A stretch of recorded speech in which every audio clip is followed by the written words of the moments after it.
Hello everyone. Hello. Today we're going to go over 20 games that have minimal downtime.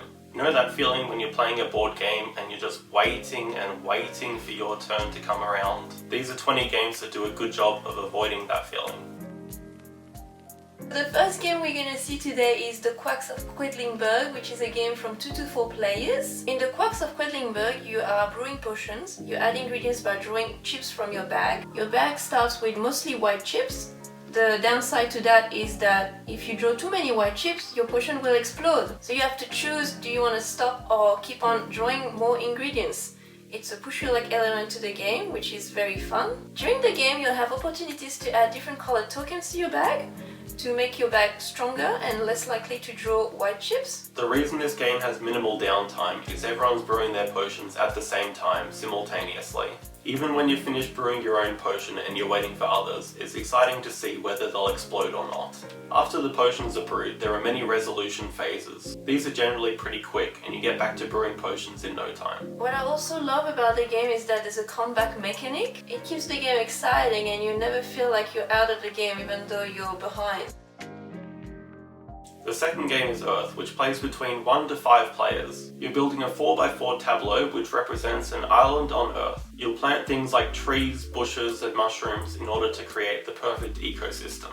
It plays quite similarly to Wingspan, with one main difference. When you take an action, everyone else takes the same action but slightly worse. This means there's minimal downtime as everyone is playing simultaneously. The theme of Earth is widely appealing and it has a lot of replayability. The deck has nearly 300 cards in it. I have no doubt this will be one of the biggest games out of 2023, and from our few plays so far, we highly recommend it. The next game on our list is Living Forest, which is a game that plays from 1 to 4 players. Living Forest is a deck builder with 3 victory conditions. You can win by either planting 12 trees, collecting 12 flowers, or extinguishing 12 fires. And the cards from your deck help you achieve this. At the start of each round, every player draws from their deck at the same time. After everyone has finished drawing, every player will have 2 actions on their turn unless they reveal 3 bad cards, in which case they will only have 1 action on their turn. So you want to reveal as many symbols as possible before you reveal 3 bad cards. You have to decide when to stop, or if you want to grid it a bit more, which is what I love about the game. It's my favorite part. After the drawing phase, the actions that everyone takes on their turns are relatively quick, which keeps the game moving along. My favourite thing about the game is that the cards you buy get added to the top of your draw pile, meaning you're guaranteed to see them in the next round. You'll also see these cards on most turns, as you can choose when you want to stop drawing. The fourth game is Valbara, which plays between 2 to 5 players. Each turn you play 1 card from your hand, all of which have special powers that will determine the order of bidding for the round. Once the bidding order is determined, each player will draft a landscape and put it in their personal board. Generally, the cards you play with the lowest initiative have bad powers attached to them. So while you may get the landscape that you want, you miss out on potentially extra points. The game plays really quickly. Over 9 rounds, all you're doing each round is playing a character and taking a landscape. It's a simple set collection game with some tactical decisions to make.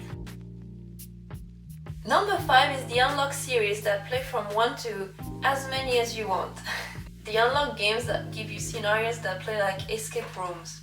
You are given puzzles that you have to solve within a time constraint, so there's never any downtime. From my experience, the scenarios can be hit or miss, but when they hit, they're really good.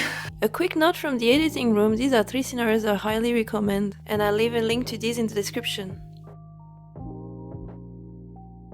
Number 6 is 6 Nimped, which plays anywhere from 2 to 10 players, but is probably best around 5 or 6 players. In 6 Nimped, everyone plays a card from their hand simultaneously. The cards are then placed across 4 rows in ascending order, and everyone's happy, until the 6th card is placed on a row.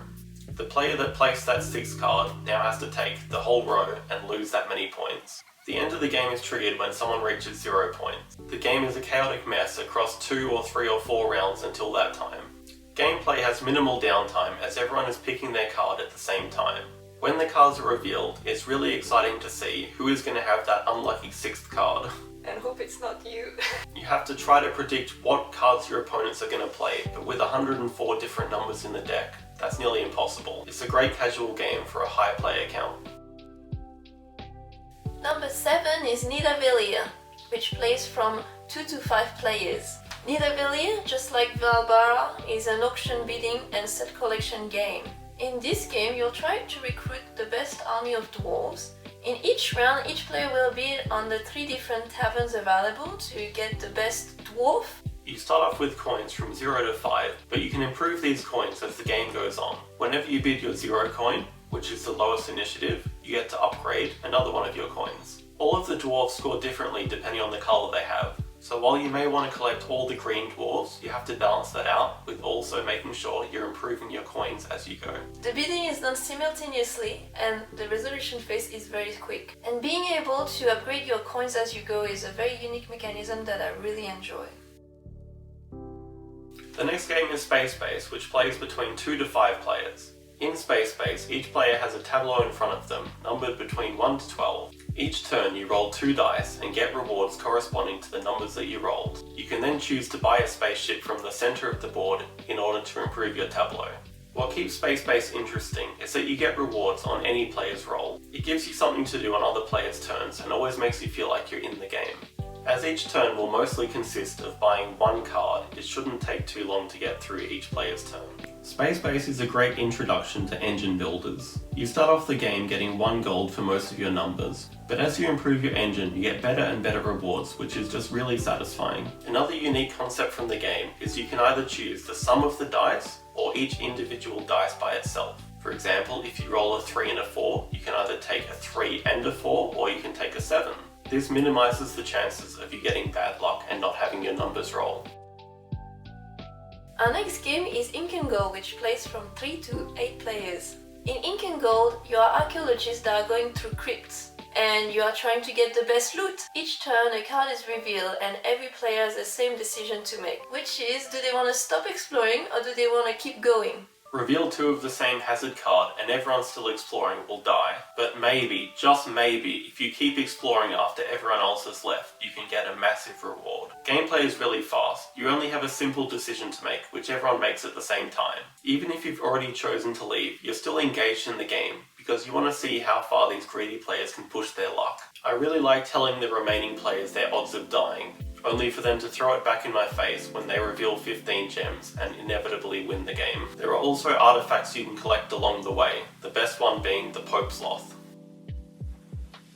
Number 10 is Via Magica, which plays between 2 to 6 players. In Via Magica, everyone starts with 3 spells that they're trying to perform. These spells require different elements, which are drawn from a bag randomly. Each time an element is drawn, every player can place it on one of their spells. When spells are completed, they give bonus effects, which are either going to be scoring you lots of points or helping you finish future spells. As soon as someone finishes their 7th spell, the game will end. With everyone playing at the same time, games can be completed in 10 or 15 minutes easily. It's a fun, fast-paced game that doesn't require too much thinking, or skill really. A lot of it comes down to luck. The next 4 games on our list are all simultaneous drafting games, each with a step up in complexity. Our next game is Sushi Go Party, which plays from 2 to 8 people. It's a simple set collection game. All you do on your turn is draft a card and place it in front of you. Different sets of cards score differently, so it might be rewarding or not to focus on only one color. Sushi Go Party adds a lot of replayability to the game because you play with different sets of cards every game. The next step up in complexity is Draftosaurus, which plays between 2 to 5 people. Draftosaurus is also a set collection game. You'll be placing different coloured dinosaurs into your zoo in order to make the best attraction possible. In this game, instead of drafting whatever you want, you'll have placement restrictions. Each turn a die is rolled, and that will dictate where or where you can't place your dinosaurs. On top of that, your placement can also be restricted by certain areas of your park. For example, in the Forest of Sameness, you can only place the same coloured dinosaurs, and in the Meadow of Differences, you can only place different coloured dinosaurs. This means you have to plan ahead and think more carefully about which colours you take now. The next step up in complexity is Seven Wonders, which plays between 2 to 7 players. In Seven Wonders, instead of simply drafting cards, you have to pay for each card you draft. There's a whole economic aspect to the game, in which you spend the early game building up your resources in order to afford cards in the late game. There's a lot of interactivity because you can buy and sell resources from your neighbours. You also fight your neighbours at the end of each age in order to score or lose bonus points. There's nearly no downtime in a highly interactive game that supports a high player count. It's no wonder that Seven Wonders is one of the most popular board games out there. The last of the simultaneous drafting games is It's a Wonderful World, which plays from 1 to 5 players. It's a fast-paced tableau builder that focuses a lot on production. Each round is divided in 3 phases. The first one will be drafting, which means you take a card and place it in front of you. Then comes the planning. You decide what you want to do with the cards. Either you keep them and try to build them, or you can recycle them to get a resource that you will put on the cards you will construct. And lastly comes the production phase, where you will assign your cubes on the cards you will be constructing. Every round is played simultaneously, which makes getting through the game a breeze. It's a large reason why it's both of our favourite games of all time.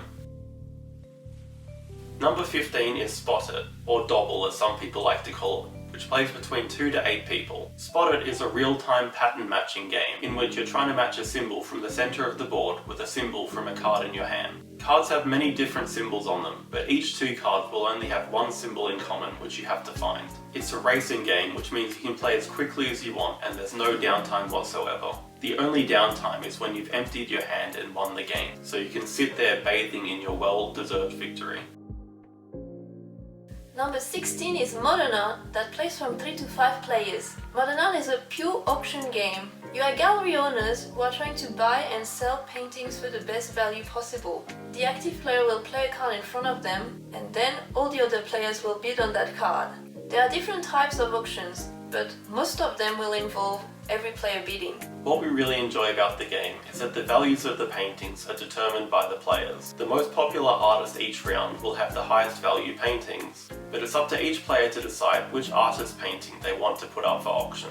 Modern Art is quite an old board game, but it still holds up as one of the best bidding games around to this day.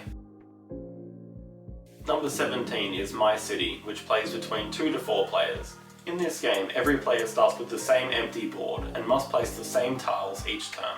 You're trying to cover as much of your board as possible, but you don't want to cover the trees, which are annoyingly placed in the middle of the map. You also want to keep groups of the same colour building together, but all different coloured tiles are drawn randomly and you have to place adjacent to something that you've already placed. This is an excellent polyomino placement game, and as each player has their turn at the same time, it plays really quickly. It's not classified as a flip and write game, but it has many similarities to them, like our next game, which is Welcome To, which plays between 1 to 100 players. In Welcome To, every player starts with 3 empty streets, and each turn they'll place a number on those streets to fill them up. The numbers have to go in ascending order, with your options being anywhere between 0 to 17. Like most other games on this list, play is simultaneous, which means even if you have 100 people, it could play as quickly as if you had 2 people. We didn't mention too many roll and write games in this list, as we made a video on it in the last few weeks. Most of those games share the same characteristic of being fast to play with minimal downtime. Welcome To is, in our opinion, the best among them.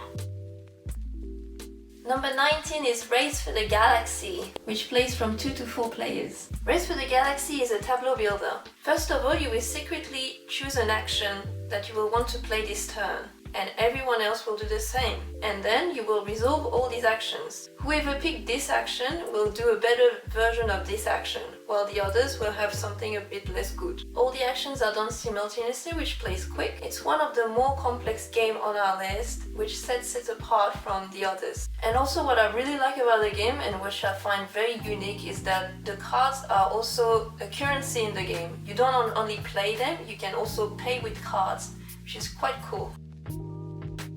The last game on our list is Glow, which plays between 1 to 4 players. In Glow you start with 1 adventurer. Each day, across 8 days, you'll add 1 companion to your party. These companions help you score points and get other resources as you roll dice. As well as scoring points from dice rolls, you'll also have a character that you're moving around the map. Travel on the map is restricted by the elements that you roll with your dice, so you often have a constant battle of, I want to move here, but I want a different element to score more points. At the end of 8 days, you're going to have so many companions that it's just really satisfying to roll a couple of dice and score many points. All the dice rolling, companion resolution, and map movement is done simultaneously. The only small bit of downtime for the game is when each player chooses a companion for the day, but that doesn't take too long. Overall, it's a great game with a beautiful theme and fun gameplay. That's our list of 20 games with minimal downtime.